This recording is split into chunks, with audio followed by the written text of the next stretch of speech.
20 सालों से न्याय की आस लगाए बैठे परिवार की सीएम हेल्पलाइन ने की मदद। आखिरकार मिल ही गया न्याय। पूरा परिवार कर रहा है मुख्यमंत्री पुष्कर सिंह धामी का धन्यवाद। नमस्कार, आप देख रहे हैं सुरागीलाल न्यूज चैनल। 20 साल अपनी भूमि होते हुए भी पीड़ित परिवार किराए के मकान में रहने को था मजबूर। कुछ लोगों ने अवैध रूप से कब्जा रखी थी भूमि। जानिए शाहनवाज के परिवार की ये कहानी उन्हीं की जुबानी। केस ही है मैडम, हमारा जो है ये मकान है पीछे, जिसमें निर्माण कार्य शुरू किया गया है। इसमें जो है वर्ष 2005 में 4 में हमारे पिताजी के द्वारा भूमि खरीदी गई थी, जिसमें जो है माल कागजों में खतौनी दाखिल खारिज सब कराया था। हम जो रहते थे यूपी ग्राम साइड में मानपुर साबित में रहते थे। फिर हमारे पिताजी ने ये भूमि खरीदी, तो मज़ार के ये हमारे बराबर में मज़ार है, इनके द्वारा आपत्ति जताई गई कि यह भूमि मज़ार की है। तो उसमें आपत्ति भी जताई, मारपीट भी की गई और निर्माण कार्य इसका रुकवा दिया गया इन लोगों के द्वारा कि यह भूमि मज़ार की है और मज़ार हम काम नहीं करने देंगे। इसके बाद हमारे पिताजी ने जो है माननीय न्यायालय सिविल कोर्ट में वर्ष 2008 में सिविल सूट दायर किया कि इन लोगों के द्वारा हमारी भूमि पर कब्जा किया जा रहा है और हमें निर्माण कार्य नहीं करने दे रहे हैं। इसका निर्णय 2015 मोबी नन्नू आदि व्यक्ति जो भी थे, ये कमेटी के मेंबर, इन्हें निश्चित करा गया कि यह भूमि को हमारी को कब्जा नहीं करेंगे। इसके बाद इन लोगों के द्वारा वर्ष 2000 जब भी अपील डाली गई कि जो है अपील डाली गई, तो अपील 2019 में अपर जिला जज में खारिज हो गई। जब अपर जिला जज में खारिज हो गई तो हमारे द्वारा फिर निर्माण कार्य शुरू किया गया और माननीय न्यायालय सिविल कोड का पालन कराएगा। तो फिर हमें जो है इन लोगों के द्वारा रोका गया कि यह भूमि, इस पर आप काम नहीं करेंगे। पुलिस को सूचित कर दिया गया, झूठी सूचना दे दी गई कि भाई आप इस पर काम नहीं करेंगे, ये मज़ार वालों का है, मज़ार की भूमि है, मदरसे की भूमि है। हमने बहुत कहा, इन लोगों के द्वारा वर्ष 2019 में मारपीट भी की गई कि यह भूमि मज़ार की है।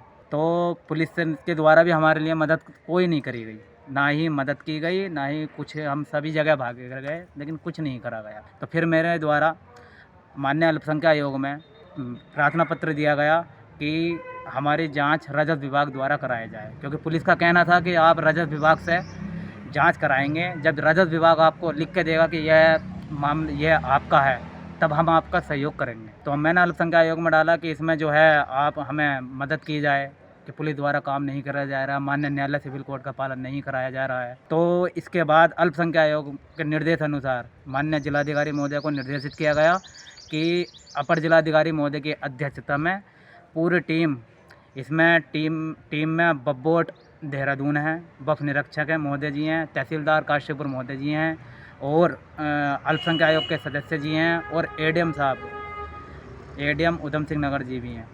उनके द्वारा मौके पर आकर भूमि की पूरी की नापझोंक की गई। उस भूमि की नापझोंक करके हमारी उसमें 4/8/2022 को माननीय अल्पसंख्यक आयोग के समक्ष रिपोर्ट प्रस्तुत की गई। तो पूरी में उसमें रिपोर्ट में जो ये अर्धनिर्मित भवन और मकान जो हमारा विवाद था वो हमारा होना कहा गया। फिर इसके बाद हमने बीच में फिर काम चालू करा, इन लोगों भूमाफियाओं ने फिर काम नहीं करने दिया।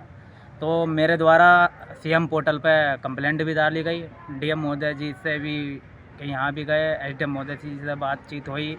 उसमें डीएम महोदय जी ने कार्रवाई करी है कि हमें निर्माण कार्य करने से न रोका जाए और एसडीएम महोदय द्वारा भी करा गया है। इसमें पुलिस द्वारा भी जांच की गई है एसआई महोदय द्वारा। तो एसआई महोदय द्वारा कहा गया है कि आप माननीय न्यायालय का पालन करें।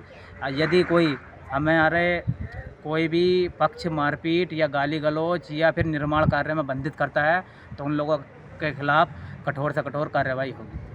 डीएम महोदय जी का मैं बहुत बहुत धन्यवाद बोलना चाहता हूँ। इसमें हमारे माननीय मुख्यमंत्री जी पुष्कर सिंह धामी जी के द्वारा भी हमारे लिए बहुत सहयोग किया गया, उनके निर्देशानुसार बहुत मदद की गई, बहुत हमें पता है 20 साल हो चुके। 20 साल से हम कितना संघर्ष कर रहे हैं, कितना भाग दौड़ी करी है हमने। अपना मकान, यहाँ तक कि हम किराए के मकान में रह रहे हैं, हमारे कोई सुनने वाला नहीं था, यहाँ कोई भी किसी तरह का भी नहीं। 20 साल तक किराए के मकान में रह रहे हैं। आज माननीय मुख्यमंत्री जी के घर कमलों से हम अपने मकान पर निर्माण कार्य का चालू हो चुका है और जल्द ही हम अपने निर्माण कार्य शुरू कर देंगे।